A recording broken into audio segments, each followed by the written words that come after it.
News मध्ये आपलं हार्दिक स्वागत। आजच्या ठळक घडामोडी। प्राणीमात्रांवरच जगाचं अस्तित्व अवलंबून अदृश्य काळसिद्धेश्वर महाराज।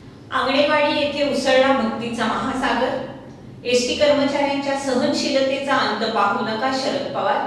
कराची रक्कम तात्काळ भरावी नगरपालिका प्रशासनाचं जाहीर आवाहन आणि तालुका पत्रकार संघाच्या वतीने वक्तृत्व स्पर्धेचं आयोजन। सविस्तर वृत्त। या जगाचा मीच मालक असल्याचं समजणाऱ्या माणसांच्या हातात काहीही नाही। ज्या दिवशी गायी, मधमाशा आणि फुलपाखरू या जीवनचक्रातून गायब होतील त्यानंतर फक्त 2च वर्षात संपूर्ण जग नष्ट होईल अशी भीती कोल्हापूर येथील कण्हेरी मठाचे स्वामी अदृश्य काळसिद्धेश्वर महाराज यांनी व्यक्त केली। एकंदरीत या सर्व प्राणीमात्रांवरच जगाचं अस्तित्व अवलंबून असल्याचं ते म्हणाले। चिपळूण येथील पवन तलाव मैदानावर आयोजित विश्व कल्याण महोत्सवाच्या उद्घाटन समारंभात ते बोलत होते। हा महोत्सव 3 मार्च पर्यंत होणार असून दर दिवशी विविध कार्यक्रम आयोजित करण्यात आले। या विश्वाचं चक्र एका साखळीवर चालतं। या साखळीत गाय, मधमाशी, फुलपाखरू यांचं महत्त्व फार महत्त्वाचं आहे।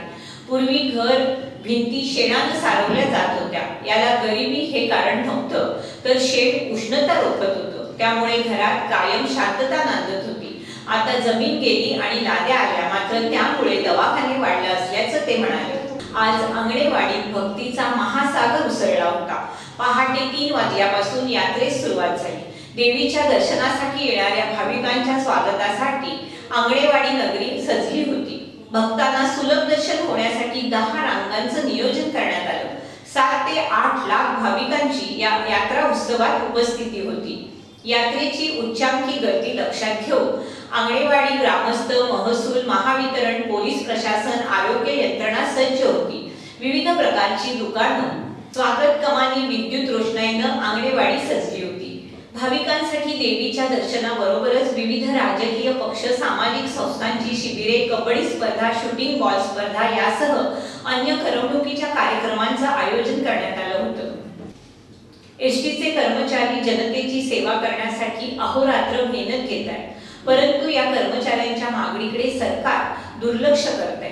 कामगार संघटनेच्या सहनशीलतेचा अंत सरकारनं पाहू नये असा इशारा राष्ट्रवादी काँग्रेसचे अध्यक्ष शरद पवार यांनी दापोली येथे बोलताना दिला। महाराष्ट्र एसटी कामगार संघटनेच्या दापोलीत आयोजित केलेल्या 55व्या राज्यव्यापी अधिवेशनाच्या उद्घाटन प्रसंगी पवार बोलत होते। या अधिवेशनात बोलताना ते म्हणाले, सध्याचं सरकार सर्वच पातळ्यांवर अपयशी ठरलंय। एसटी कर्मचाऱ्यांचे प्रश्न असो वा कामगारांचा प्रश्न, शासनानं आश्वासनापलीकडे काहीही केलं नाही।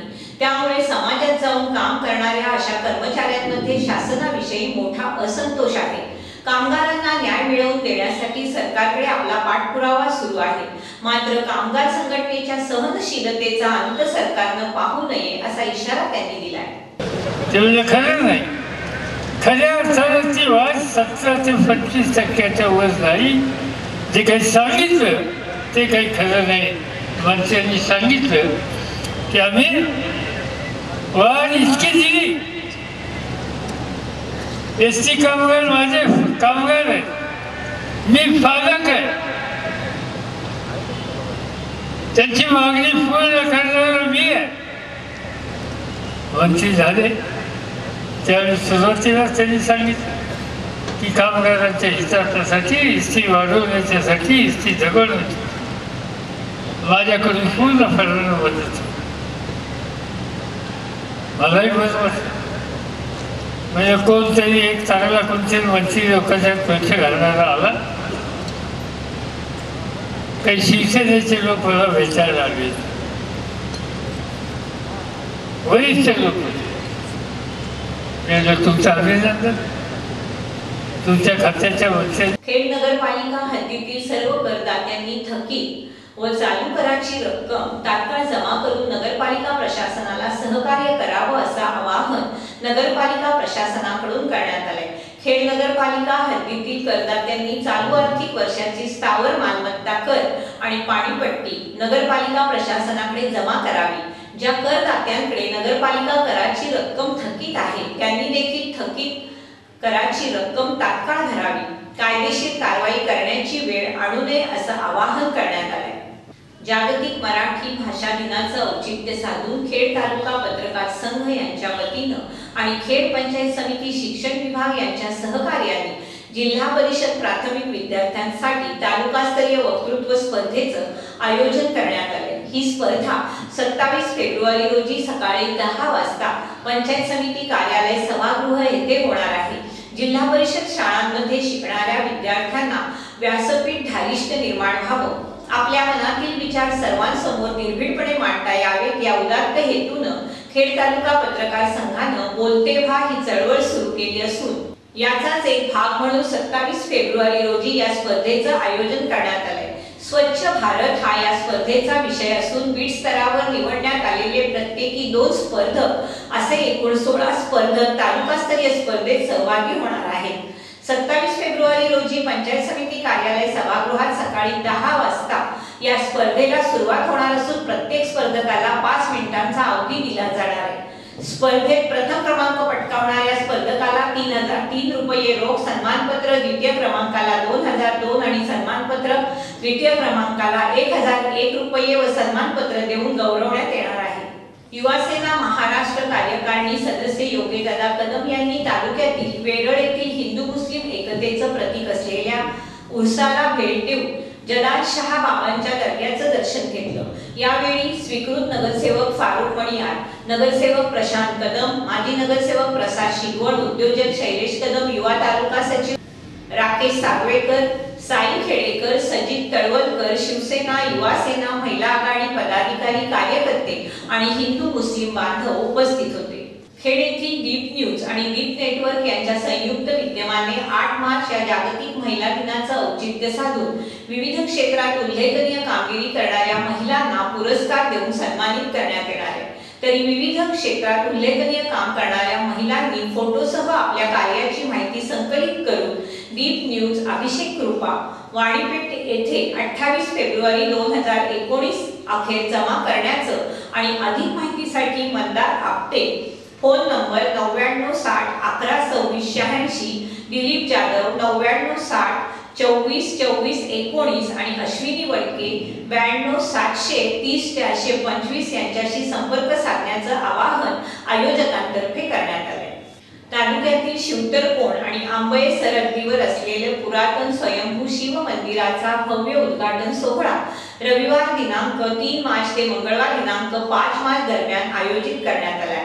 यामध्ये रविवार दिनांक 3 रोजी सकाळी 7 वाजता अभिषेक, 9 वाजता होम हवन, 11 वाजता कलशारोहण, 12 वाजता लोकार्पण सोहळा, स्वागत समारंभ आणि भोजन समारंभ, सोमवार दिनांक 4 रोजी सकाळी 8 ते 5 शिवलीलावरून ग्रंथाचं पारायण आणि तीर्थप्रसाद, सायंकाळी 6 ते 7 महिला मंडळातर्फे हरिपाठ तसेच स्थानिक भजनी मंडळाचा कार्यक्रम, मंगळवार दिनांक 5 रोजी सकाळी पूजेनंतर 10 ते 12 या वेळेत महाप्रसादाचं आयोजन करण्यात आलंय। तरी या कार्यक्रमाचा लाभ भाविकांनी घेण्याचं आवाहन आयोजकांतर्फे करण्यात आलंय। अखिल भारतीय गंधर्व महाविद्यालय मंडळ मुंबई यांच्या वतीने नोव्हेंबर 2018 मध्ये दापोली येथे घेण्यात आलेल्या गायन प्रारंभिक परीक्षेत रोटरी स्कूल मधील ऐश्वर्या हलगवार आणि अथर्व दळवी या विद्यार्थ्यांनी यश मिळवलं। या परीक्षेसाठी दापोली, मंडणगड, खेड तालुक्यातील विद्यार्थ्यांनी सहभाग घेतला होता। रोटरी स्कूल मधील ऐश्वर्या हलगवार हिने प्रारंभिक गायन परीक्षेत द्वितीय आणि अथर्व दळवीने विशेष योग्यता संपादित केली। या यशस्वी विद्यार्थ्यांना संगीत शिक्षक नितीन भिडे यांचं मार्गदर्शन लाभलं। संस्थेचे चेअरमन बिपिनदादा पाटणे, गव्हर्निंग काउन्सिलचे अध्यक्ष डॉक्टर अनिल जोशी, शालेय व्यवस्थापन समिती अध्यक्ष डॉक्टर अजित भोसले, मुख्याध्यापिका भूमिता पटेल, सर्व शिक्षक, शिक्षकेतर कर्मचारी आणि सर्व पदाधिकाऱ्यांनी या यशस्वी विद्यार्थ्यांचं अभिनंदन केले। शेती व्यवसायाला स्थैर्य मिळवून देण्यासाठी प्रधानमंत्री किसान सन्मान निधी योजनेच्या माध्यमातून शासनाकडून शेतकऱ्यांचा सन्मान करण्यात येत आहे, असं प्रतिपादन जिल्हाधिकारी सुनील चव्हाण यांनी केले। देशातील शेतकऱ्यांकरता राबवण्यात येणाऱ्या प्रधानमंत्री किसान सन्मान निधी योजनेचा रविवारी देशभरात शुभारंभ करण्यात आला। पंतप्रधान नरेंद्र मोदी यांनी उत्तर प्रदेशमधल्या गोरखपूर येथून या योजनेचा शुभारंभ केला। या निमित्त जिल्ह्यातही जिल्हाधिकारी कार्यालयाच्या अल्पवचन सभागृहात जिल्हास्तरीय कार्यक्रमाचं आणि मुख्य सोहळ्याच्या थेट प्रक्षेपणाचं आयोजन करण्यात आले। यावेळी जिल्हा परिषदेच्या मुख्य कार्यकारी अधिकारी आचल गोयल, निवासी उपजिल्हाधिकारी दत्ता भडकवाड, जिल्हा अधीक्षक कृषी अधिकारी शिवाजी जगताप, पंचायत समिती सभापती विभांजली पाटील, गटविकास अधिकारी गबरे, कृषी विकास अधिकारी अरिफ शहा आदी मान्यवर उपस्थित होते। खेड पोलीस स्थानकाचे पोलीस निरीक्षक अनिल गंभीर यांची राजापूर येथे तर एपीआय चंद्रकांत लाड यांची देवरुख येथे बदली करण्यात आली आहे। खेड पोलीस स्थानकाच्या पोलीस निरीक्षकपदी सुवर्णा पत्की यांची नियुक्ती करण्यात आली आहे। आगामी लोकसभा आणि विधानसभा निवडणुकांच्या पार्श्वभूमीवर पोलीस अधिकाऱ्यांच्या बदल्या करण्यात आल्या आहेत। नूतन पोलीस निरीक्षक सुवर्णा पत्की उद्या खेड पोलीस स्थानकाचा पदभार स्वीकारणार असल्याचं समजतंय। मेरीटाईम बोर्डाकडे वर्ग केलेल्या निधीतून मिऱ्या धूप प्रतिबंधक बंधाऱ्याचं काम तातडीनं हाती घ्यावं असं स्पष्ट निर्देश महसूल मंत्री चंद्रकांत दादा पाटील यांनी दिले। रत्नागिरीतील मिऱ्या ते पांढरा समुद्र धूप प्रतिबंधक बंधारा आणि मच्छीमारांच्या अन्य समस्यांबाबत नुकतीच महसूल मंत्री चंद्रकांत दादा पाटील यांच्या अध्यक्षतेखाली मंत्रालयात बैठक घेण्यात आली। यामध्ये अनेक महत्त्वपूर्ण निर्णय घेण्यात आले। या बैठकीला रत्नागिरीचे पालकमंत्री रवींद्र वायकर, खासदार विनायक राऊत, मिऱ्या बंदरचे रहिवासी आणि सार्वजनिक बांधकाम विभागाचे अधिकारी, मेरीटाईमचे अधिकारी उपस्थित होते। लोकसभा निवडणुकीच्या पार्श्वभूमीवर जिल्ह्यातील पोलीस अधिकाऱ्यांच्या बदल्या करण्यात आल्या। रत्नागिरी शहर पोलीस निरीक्षकपदी चिपळूण तालुक्यातील शिरगाव आलोरे येथील पोलीस निरीक्षक निशा जाधव यांची नियुक्ती करण्यात आली आहे। खेड पोलीस स्थानकाचे पोलीस निरीक्षक अनिल गंभीर यांची राजापूर येथे बदली झाली आहे, तर सुवर्णा पत्की यांची खेड पोलीस स्थानकात नेमणूक करण्यात आली आहे। लांजा जयगड पोलीस स्थानकाचा कार्यभार सहाय्यक पोलीस निरीक्षकांकडे देण्यात आला आहे। लांजा पोलीस निरीक्षक म्हणून नितीन ढेरे यांची नेमणूक करण्यात आली आहे।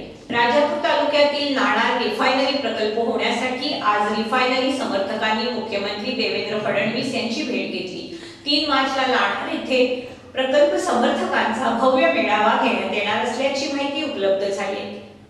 3 लाख कोटी रुपयांची गुंतवणूक असलेल्या नाणार येथील रिफायनरी प्रकल्प कोकणची प्रगती करणारा असल्याचा दावा रिफायनरी समर्थकांनी केला। या प्रकल्पामुळे 1.5 ते 2 लाख रोजगार निर्मिती होणार असल्याचं समर्थकांनी म्हटलंय। शेवटी पुन्हा एक नजर आजच्या ठळक घडामोडींवर।